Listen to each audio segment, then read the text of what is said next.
Poster can make a lot of sense. அது என்ன மாதிரி படம் எல்லாத்தையுமே அது கொடுக்கும். அது எல்லாத்துக்குமே காரணம் அந்த ஒரு செகண்ட் நான் போயிட்டு அவருக்கு இப்படி கட்டுங்க சார் ஒரு போஸ்ட் நான் பண்ணி காட்டுறேன். அஸ்வத் எனக்கே கட்டம் கட்ட சொல்லி தெரியும். அந்த மாதிரி தான் பார்த்தார் ஒருத்தர். என்னையே அப்படி பண்றியாடா அப்படின்ற மாதிரி. ஒரே ஒரு சின்ன விஷயம் மட்டும் சொல்றேன். It is a fantasy entertainment. படம் 3 தடவை போய் பார்த்தோம். ரொம்ப சந்தோஷமா இருந்தது. நம்ம பிள்ளை இப்படி எடுத்திருக்கானேன்னு எனக்கு ரொம்ப சந்தோஷமா இருந்தது. ஆனந்தமா இருக்குது. உங்களுக்கு அந்த படத்துல எந்த சீன் உங்களுக்கு ரொம்ப பிடிச்சது? மாமியார் மருமக சீன் ரொம்ப பிடிச்சது. மாமியார் மருமகல்ல சூப்பர். அப்பா உங்களுக்கு எப்படிப்பா? படம் ரொம்ப நல்லா இருக்குங்க. எங்களுக்கு படம் ரொம்ப பிடிச்சிருக்கு. ரொம்ப மகிழ்ச்சியா இருக்கு. பையனுக்கு வந்து முத படம், அதனால எங்களுக்கு ரொம்ப சந்தோஷமா இருக்கும். வீட்டில் எல்லாருமே என்னப்பா சொல்றாங்க எல்லாருமே? உங்க பையன் இப்படி படம் எடுத்துட்டாருன்னு சொல்லி உங்களை சுத்தி இருக்கிற ரிலேட்டிவ்ஸ், சொந்தக்காரவங்க, உங்களோட ஃப்ரெண்ட்ஸ் எல்லாம் என்ன சொல்றாங்க? இல்ல நல்லா தான் சொல்றாங்க. யாருமே ஒன்றும் குறை சொல்லல. இல்ல குறை சொல்லல, அதுல ஒரு பெருமை இருக்கும் இல்லையா? அவங்க என்ன சொல்றாங்க, அதை நீங்க எப்படி ஃபீல் பண்றீங்க? எல்லாரும் பெருமையா தான் பேசுறாங்க. அதுல எங்களுக்கு ரொம்ப சந்தோஷம். நீங்க கிரிக்கெட் ஆடுவீங்களா? இல்ல இல்ல. அவர் ஆடுவார்ல? நல்லா ஆடுவார்ல? அவரு நல்லா ஆடுவாரு. ஸ்கூலுக்கு போற நேரம் கிரிக்கெட்டுக்கு தான் ஊர் போவாரு. அதனாலதான் அவரு லப்பர் பந்து கிரிக்கெட் படம் எடுத்தாரு. அவரு கதையவே படமா எடுத்துட்டாரு. ஆமா. அப்படியா? ஆமா. நீங்க என்ன பண்றீங்க? அவர் எங்கெல்லாம் ஷூட்டிங் போறாரோ எல்லா இடத்துக்கும் நீங்க போறீங்க. இன்டர்வியூல அவர் எவ்வளவு ஃபன்னா பேசுறாரோ அதை விட ஃபன்னா உங்க மம்மி ரொம்ப ஃபன்னா பேசுறாங்க சார். அவங்களே நீங்க எல்லா இடத்துக்கும் இந்த மாதிரி கூட்டிட்டு வந்து ஃபன் பண்ணோம் அப்படின்னு நினைக்கிறேன். ரொம்ப சந்தோஷம்.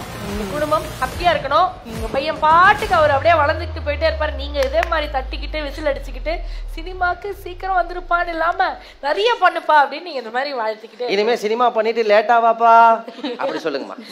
Okay sir. இந்த மொமெண்ட்ஸை இன்னும் ஸ்பெஷல் ஆக்குறதுக்காக உங்களுக்காக நாங்க வந்து ஒரு ஆடியோ நோட் உங்களுக்கு இருக்கு sir. Kamalharasan sir, this will be very very special as a director.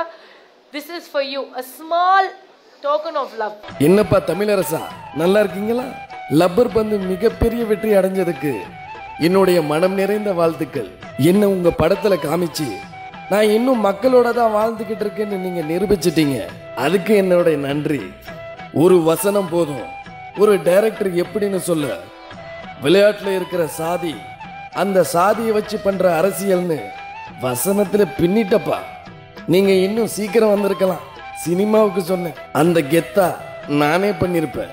என்னையா காசு பணம் ஜாதின்னு, மனுஷனா பிறந்தா எல்லாரும் சமம்தான். என்னைக்குமே உன் படத்துல இந்த கொள்கையை விட்டுறாத தமிழரசா.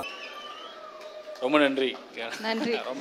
ரொம்ப சார், எங்களுக்கு உண்மையாவே கேப்டனை நீங்க வந்து அதுல ஒரு குரல் மூலியமா கிட்டத்தட்ட வந்து அவரோட பாட்டை போட்டு லப்பர் பந்து ஃபுல்லா வந்து எங்க கூட கேப்டன் இருக்கிற மாதிரி ஒரு ஃபீல் பண்ண வச்சுட்டீங்க. அதுக்கு எங்களுடைய ஒரு பெரிய ஹாப்பினஸ் சார். நிஜமாலே கிரிக்கெட் விளையாடுறவர் தானே. நம்ம லைட்டா கிரிக்கெட் விளையாடி அப்படியே அந்த பால் அப்படியே சதற விடுவோம் அப்படின்னு நான் நினைக்கிறேன். சார், நீங்க எப்படி பேட்ஸ்மேனா ஆல்ரவுண்டரா? உங்களுக்கு என்ன பண்ணும்? நீங்க எது பண்ணாலும் எங்களுக்கு ஓகே தான்.